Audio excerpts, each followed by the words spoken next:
Dicen por ahí que el que se ríe se lleva y el que se lleva se aguanta.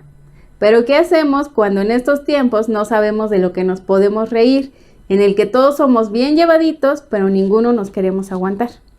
Hola, yo soy Ivette Serna y esto es La Fractura, el espacio para la resistencia.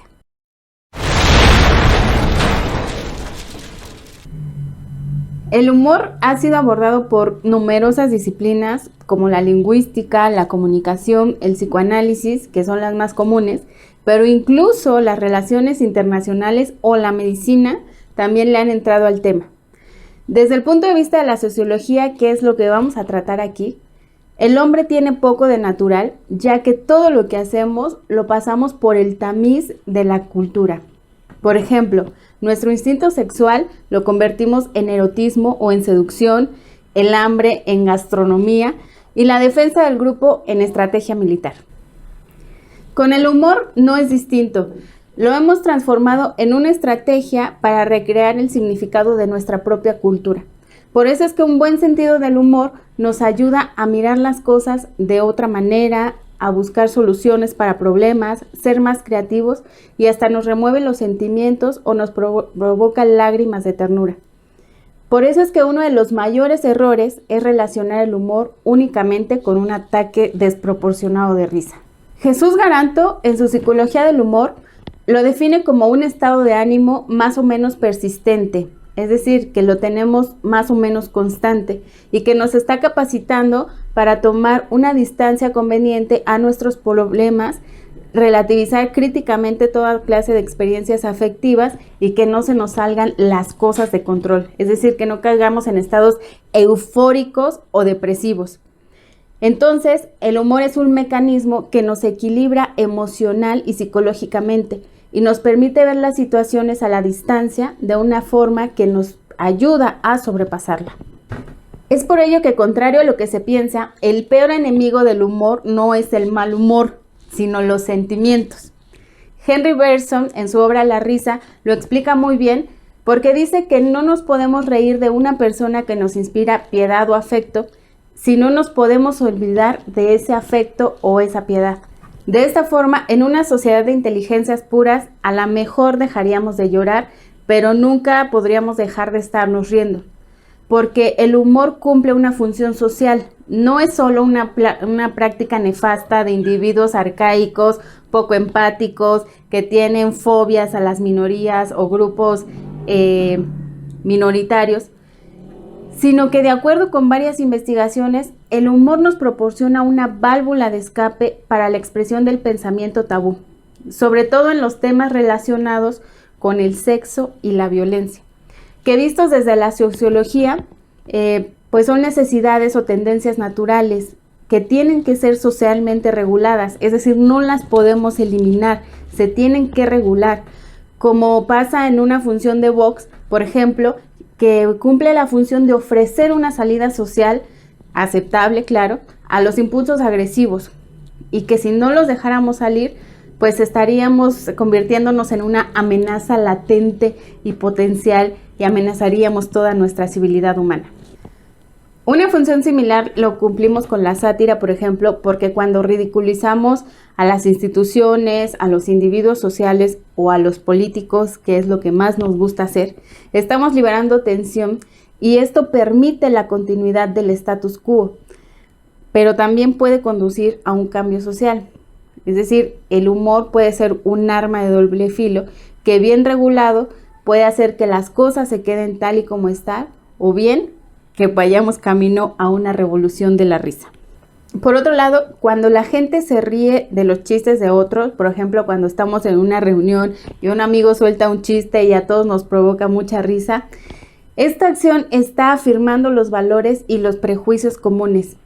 Estamos compartiendo actitudes y estamos validando también hostilidades. Claro, no todos somos monedita de oro y siempre hay gente a la que le caemos mal y a la que nos cae mal. Pero esta actividad, por muy mala onda que parezca, nos permite una consolidación de pertenencia al grupo y sí, eso también es un instinto de sobrevivencia. Y algo muy interesante es que el humor también es una herramienta de resistencia. Por ejemplo, es utilizada por los movimientos sociales para poder resistir todas las agresiones y las hostilidades. Y así es como lo sugiere Isabel Casado Muñoz de la Universidad Complutense de Madrid. Ella realizó una investigación sobre cómo el humor utilizado en movimientos sociales, en particular el 15M o el movimiento de los indignados en España, que es el que ella estudió, utilizan el humor para poner en jaque, digamos, el tabú más grande del mundo occidental, la democracia. El humor es tan importante como que es el eros y el tánatos, la pulsión de la vida y de la muerte. Sin embargo, por los últimos años hemos pasado por un fenómeno de corrección política que va hacia la supresión cada vez más aguda del sentido del humor, porque lo considera una práctica que denigra, ridiculizando los estereotipos de las minorías o de los grupos étnicos o de aquel que es diferente a nosotros. Sin embargo, otros autores, en la línea más o menos con la anterior, señalan que el humor es en realidad una herramienta de control social. Pero en cualquier caso, en cualquier teoría que ustedes agarren, está directamente relacionado con los mecanismos de resistencia que utiliza un grupo para sobrevivir a situaciones complicadas, ya sea de marginación, de violencia, de discriminación, en situaciones de guerra o de gran choque emocional o psicológico. El humor siempre se utiliza como una herramienta para el bienestar. Sin embargo, el riesgo de suprimir el humor basado en esta idea de la corrección política es muy riesgoso a nivel personal y comunitario, pues si no existen estas regulaciones sociales y personales, si no hay estas liberaciones de presión social, es muy alta la posibilidad de que existan cada vez con más frecuencia estallidos sociales cada vez más violentos. Es decir, es como si fuéramos una olla express sin válvula que tarde o temprano vamos a explotar si nos suprimen el humor.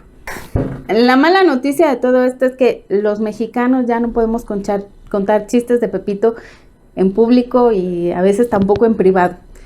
Pero la buena es que todavía nos podemos reír de nosotros mismos para enfrentar las tragedias que nos azotan a diario, y miren que son varias. Pero también lo podemos utilizar para intentar hacer un cambio social. Siempre es mejor un cambio desde la risa que desde la violencia.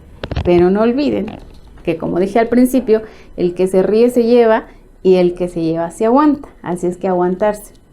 Y como ya saben que en Comunicación para el Bienestar somos bien llevados, bien risueños, pero también bien aguantadores, y que nos mantenemos sobre todo en resistencia, queremos que nos manden todos sus comentarios a través de sus redes sociodigitales, que se suscriban, que le den like, como dice Max, y que visiten nuestra página web. Y como siempre ya saben que les voy a dejar material interesante en la descripción. Yo soy Ivette Serna, muchas gracias y no olviden sonreír. Chao. ¿Ya? ¿Mejor?